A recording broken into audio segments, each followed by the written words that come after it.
Blessed and happy Friday to all of you, my dear friends, my dear brothers and sisters, and dear good people of God, faithful followers of the Daily Gospel Reflection with Father Jack.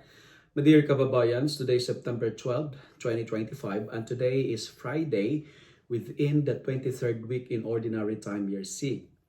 Today's Gospel is from the beautiful and the wonderful account of the Gospel of Luke, chapter 6, verses 39 to 42. In today's Gospel, Jesus uses a vivid image, very clear. How can someone with a wooden beam in his own eye try to remove the speck in his brother's? The lesson is very clear. Before we dare to correct others, we must first look honestly at ourselves.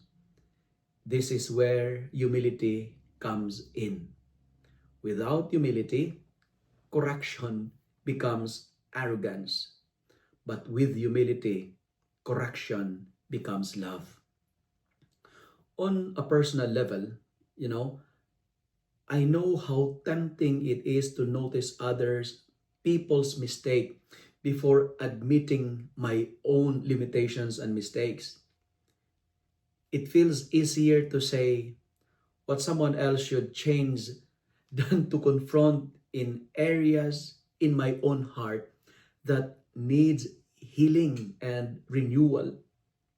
But whenever I pause and reflect, I realize that God is calling me first to conversion,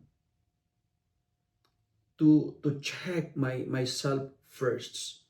And only when I allowed God to touch my own blindness do I have the right spirit to help someone else with theirs. Friends, humility before correction means approaching others not as a judge, but as companions. It means saying, I'm weak.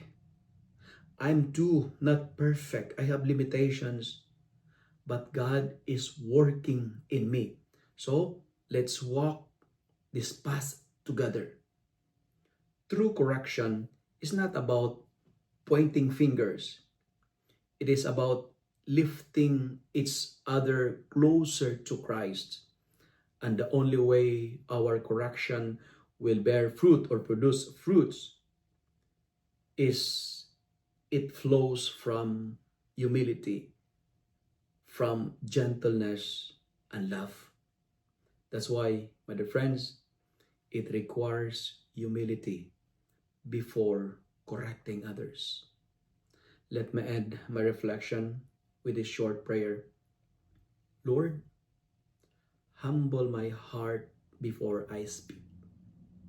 Teach me to correct others only with compassion, and let my own life be the first lesson of your mercy. Amen. If you love and like this reflection, kindly share it with your friends, share it with your family. Make the word of God viral so that many will be blessed. Amen.